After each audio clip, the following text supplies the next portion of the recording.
प्रभु कह रहे हैं कि जब साधक भगवद आश्रय नहीं लेता तो कहीं ना कहीं उसके हृदय में भोक्ताव करता भाव बना रहता है, यह अहंकार के कारण।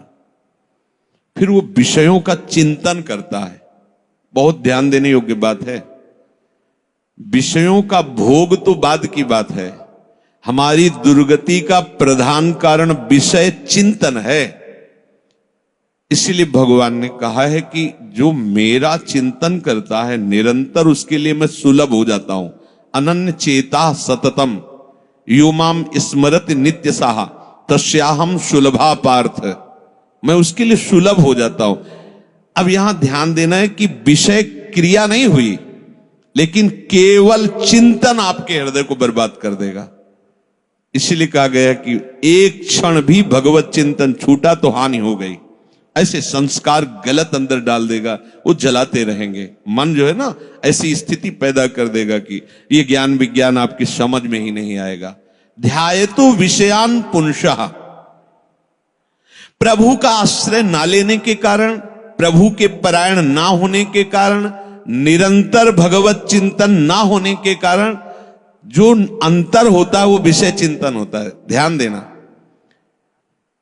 दीर्घकाल निरंतर सत्कार सेवितो दृढ़ भूमि।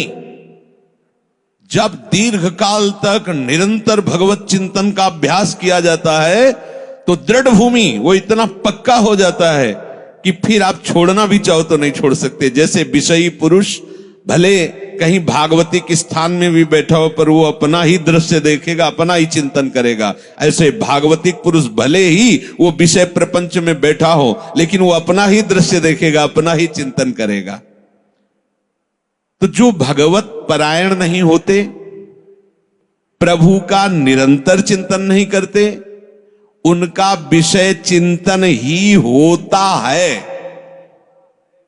वो विषय चिंतन ही करता है ऐसा नहीं कह रहे, स्वाभाविक होता है विषय चिंतन उससे, क्योंकि भगवत परायण नहीं है, निरंतर भगवत भजन का अभ्यास नहीं किया तो होगा क्या, विषयों को भोगता रहा है।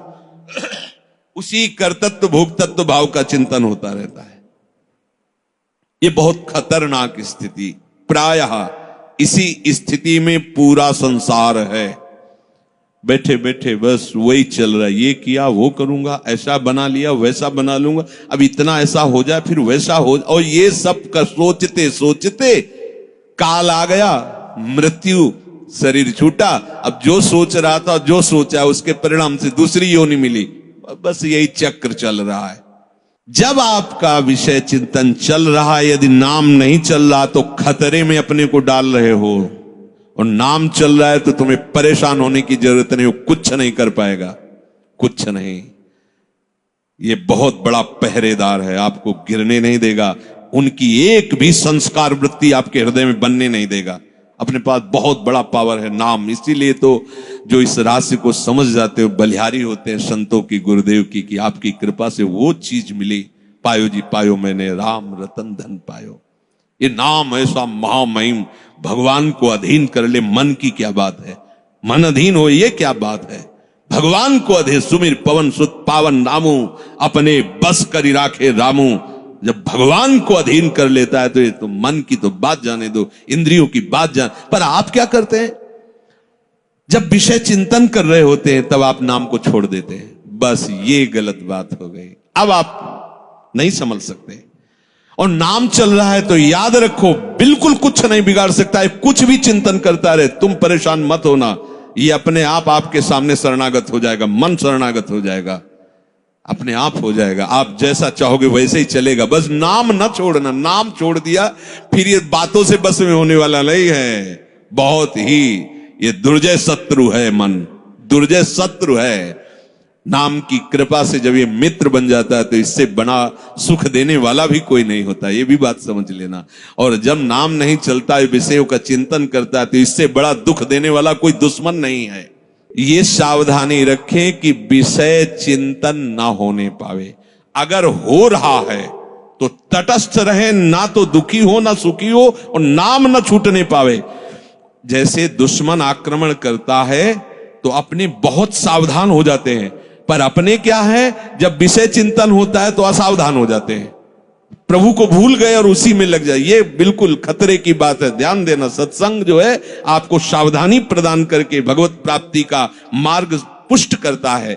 जहां आपको विषय चिंतन घसीट रहा हो, उस समय नाम अंदर से न चलाने की चेष्टा करना, उस समय जबान से चेष्टा करना, राधा राधा राधा राधा राधा राधा, नहीं चलेगी इसकी। वो अंदर से तो दुश्मन लोग अपना कब्जा किए ही है। एक दो बार स्फुरित होगा, फिर आप उसी में डूब जाएंगे। नहीं, उस समय अगर आपको होश रहे तो ताली या मंजीरा और शुरू कर दो कीर्तन, सब हवा हो जाएगा। ये जो तूफान आया ये सब हवा हो जाएगा।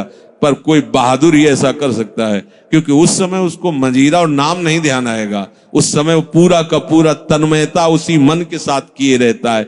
लेकिन उपासक तो वही है ना, जो ऐसी स्थिति में प्रभु का नाम न छोड़े और अपने को तन्मय ना होने दे।